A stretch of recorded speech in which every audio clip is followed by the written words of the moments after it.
Olá, sejam bem-vindos a mais um vídeo. Meu nome é Carlos, fisioterapeuta, trabalho com fisioterapia respiratória em Curitiba. Hoje a gente vai conversar um pouco sobre os sinais e sintomas de saturação baixa. Então, primeiro a gente vai entender o que é saturação, né?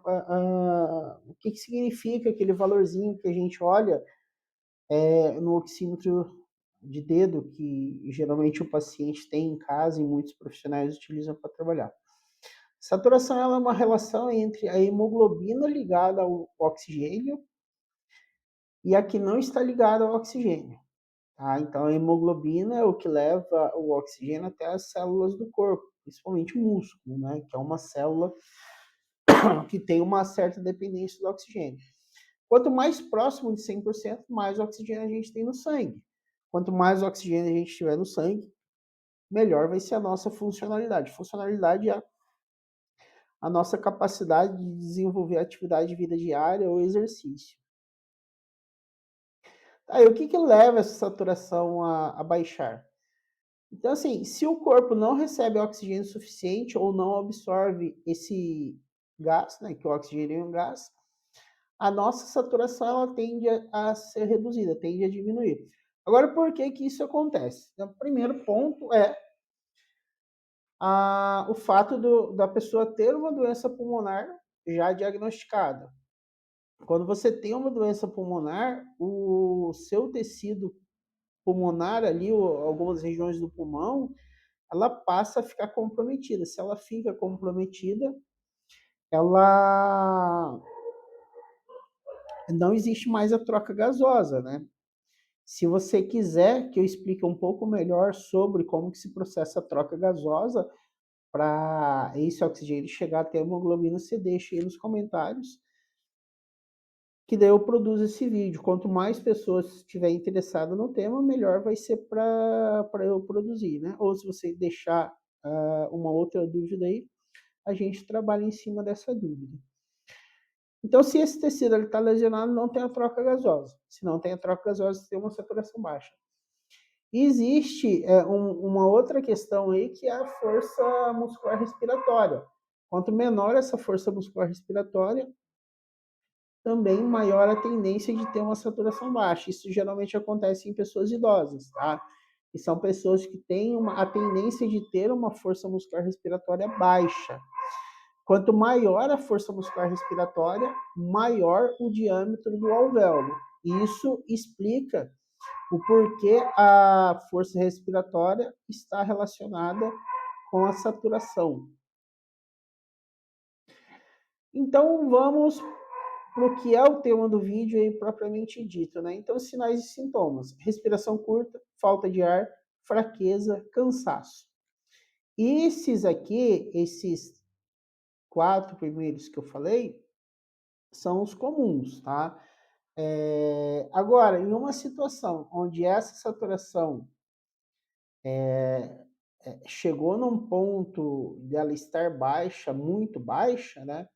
A gente começa a perceber uma tonalidade azulada, principalmente em lábio, às vezes em unha, pouco em outras regiões do corpo, tá? Essa coloração azulada a gente chama de cianose. Então, quando você tem essa cianose, é porque essa saturação já ficou muito baixa. É bom você atentar aos outros sinais aqui, né? Para não deixar chegar a esse ponto de uma saturação azulada. Então, a respiração curta, falta de ar, fraqueza e cansaço, você já começa a pensar em saturação baixa. Toda pessoa que tiver uma respiração curta é porque está com saturação baixa? Não. Toda pessoa que tiver falta de ar é porque está com saturação baixa? Não. Mesma coisa para fraqueza e cansaço. Então, como você vai ter essa relação? Esse cansaço ele não pode estar com o paciente parado, tá? Então, se você vê que a pessoa está reclamando de cansaço, fraqueza, falta de ar, ela estando parada, isso já é um sinal de alerta para você procurar um serviço médico para que isso seja investigado. Tá? Isso são os sintomas. São sintomas exclusivos de saturação baixa? Como eu falei, não são sintomas exclusivos de saturação baixa. No geral, a saturação do corpo humano ela fica em torno de 95, tá? Mas algumas variações desse 95 aí, elas são aceitáveis, né? No meu caso, por exemplo, minha saturação gira em torno de 98, tá? Uma saturação de 93, ela até que é aceitável para algumas situações em termos de faixa etária. Agora, o que, que a gente precisa entender, né? Que é que eu coloquei, cuidado. Para alguns pacientes, como os pacientes com doença pulmonar obstrutiva crônica, que a sigla é DPOC, essas pessoas já vivem com saturação baixa. Então, se você tem uma doença pulmonar, a sua tendência já é ter uma saturação baixa. Por isso que, em alguns casos, o profissional médico prescreve o oxigênio. 24 horas, 6 horas, 8 horas por dia, de acordo com o que o profissional médico avalia. Então, nessas pessoas que já têm uma tendência em ter uma saturação baixa, nem sempre a gente observa aqueles sinais e sintomas ali que eu descrevi, tá? Mas observando, sim, a questão do cansaço, tá? Que o cansaço, ele é descrito também por uma intolerância ao exercício.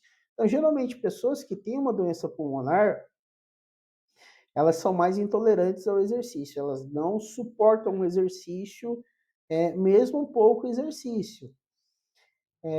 E isso é algo que acontece por conta dessa dificuldade dela ter a troca gasosa. Lembrando aí, reforço para vocês, caso você tenha interesse em aprender um pouquinho mais como se processa a troca gasosa, deixa aí nos comentários. Quanto melhor for essa troca gasosa, maior a aptidão a sua pela atividade física ou a atividade de vida diária. Quanto menor a sua saturação, menor vai ser a sua aptidão ao exercício, ou tolerância ao exercício, ou atividade de vida diária, tá? Por isso que é importante o processo de reabilitação respiratória, reabilitação pulmonar nesse grupo de pacientes. Para você, paciente ou familiar, pode ser um pouco contraditório. Poxa, mas se ele é intolerante ao exercício, como que ele vai fazer exercício? Existem técnicas que a fisioterapia respiratória utiliza para poder facilitar esse exercício, essa tolerância ao exercício. Nesses casos de paciente com doença pulmonar, o que, que acontece? Quanto mais a gente ganha em força muscular, mais a gente tem aumento de mitocôndria, que é uma responsável pela respiração celular, consequentemente, a gente aumenta essa tolerância desse paciente ao exercício. Em alguns casos, a gente consegue até equilibrar a saturação do paciente, em alguns casos, mas não todos os casos. Vai depender muito da complexidade do paciente e até mesmo o histórico do paciente em relação a ter adesão ou não a um tratamento que é baseado em cima de exercícios, né? Existem os exercícios respiratórios, mas é importante submeter esse paciente também a fortalecimento de perna, braço, abdômen, etc. Tá certo? Então, esse era o vídeo de hoje, tá? Deixa aí nos comentários uma sugestão de conteúdo, principalmente aí se você quiser aprender um pouquinho mais sobre como é o processo de troca gasosa e por que que um paciente com doença pulmonar, por que que um paciente com doença pulmonar ou um paciente que tem uma força muscular respiratória baixa, ele tende a ter uma saturação baixa. Ficamos por aqui, um grande abraço e até o próximo vídeo. Tchau!